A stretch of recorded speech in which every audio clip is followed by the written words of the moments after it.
ঢাকাসহ সারা দেশে শিক্ষার্থী ও স্বেচ্ছাসেবী সংগঠনের কর্মীরা যান চলাচল নিয়ন্ত্রণ, আবর্জনা অপসারণের পাশাপাশি দল বেঁধে দেয়ালের নানা লেখা মুছে সেখানে ছাত্র জনতার আন্দোলনের গৌরবময় নানা গ্রাফিটি আঁকছে। এ নিয়ে আরও জানাতে ফুলার রোড থেকে যোগ দিচ্ছেন সহকর্মী ইকরামুল কবির। ইকরামুল, ওইখানে যারা শিক্ষার্থী রয়েছেন তাদের এই মুহূর্তে কি কর্মকাণ্ড রয়েছে বিস্তারিত জানাবেন। প্রিয় নম্বর সেট করে বিকাশে সেন্ড মানি করুন ফ্রি।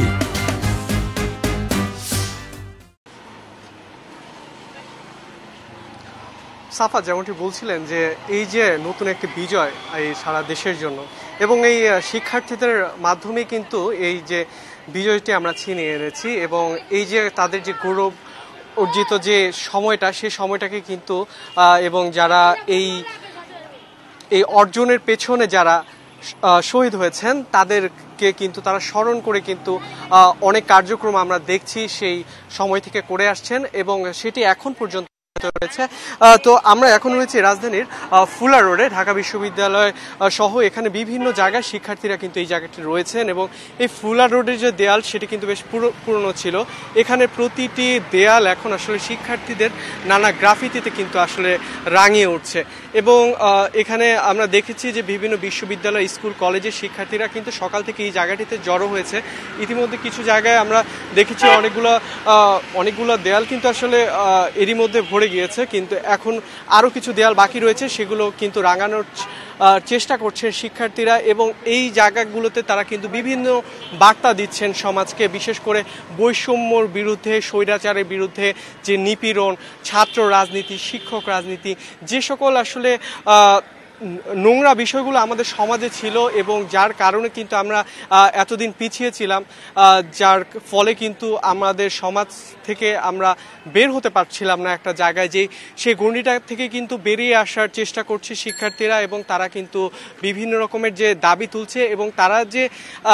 রক্তক্ষয়ী একটি সংগ্রামের মাধ্যমে এই যে স্বৈরাচারের পতন ঘটালো সেই যে জিনিসটিকে কিন্তু তারা স্মৃতিতে কিন্তু রেখে দিতে চাচ্ছে। সেই জন্যই কিন্তু আমরা দেখছি যে এখানে তারা বিভিন্ন বার্তা দিচ্ছে এবং প্রতিটি বার্তা যে এই যে গ্রাফিতিতে আমরা দেখছি প্রতিটি ব্যাপক অর্থবহ। আপনি মুগ্ধর কথা জানেন, আমরা আবু সাইদের কথা জানি, এরকম প্রতিটি জায়গায় কিন্তু হচ্ছে যারা শহীদ হয়েছে এই জিনিসগুলো কিন্তু আসলে এটি হয়তো সারা বাংলার ইতিহাসে কিন্তু এটি অমর হয়ে থাকবে এবং সেই অমর স্মৃতিগুলোকে কিন্তু তারা এই গ্রাফিতির মাধ্যমে ফুটিয়ে তোলার চেষ্টা করছেন এবং এখানে নানা বয়সী শিক্ষার্থীরা রয়েছেন, নারী পুরুষ উভয় ধরনের মানুষ রয়েছে এবং আমরা এখানে যারা সিনিয়র রয়েছে তারা কিন্তু তাদের বিভিন্ন দিক নির্দেশনা দিতে দেখেছি আমরা যে কিভাবে আসলে সম্মিলিতভাবে এই কাজগুলো করা যায় এবং তারা যেমনটি বলছেন যে তারা শুধু ক্ষণস্থায়ীভাবে কোনো কাজ করছেন না, তারা চাচ্ছেন এই জিনিসগুলো যেন টেকসই হয় এবং আগামী প্রজন্মের পর প্রজন্ম যেন এই বার্তাগুলো তারা দিতে পারে এবং তারা এই জিনিসগুলো যেন টেকসই হয় তারা সেই চেষ্টা করছে এখানে। তো যেমনটি বলছিলাম যে সড়কের এছাড়া আমরা সকাল থেকে বিভিন্ন সড়কে ঘুরেছি, সেই সড়কগুলোতে আমরা দেখেছি যে তারা ট্রাফিক নিয়ন্ত্রণের কাজ করছে। যে আপনি জানেন যে ট্রাফিক পুলিশ কিন্তু এখন নেই, সেই জায়গায় আমরা দেখেছি শিক্ষার্থী রয়েছে, রোভার স্কাউট, বিএনসিসি, নিরাপদ সড়ক চাই,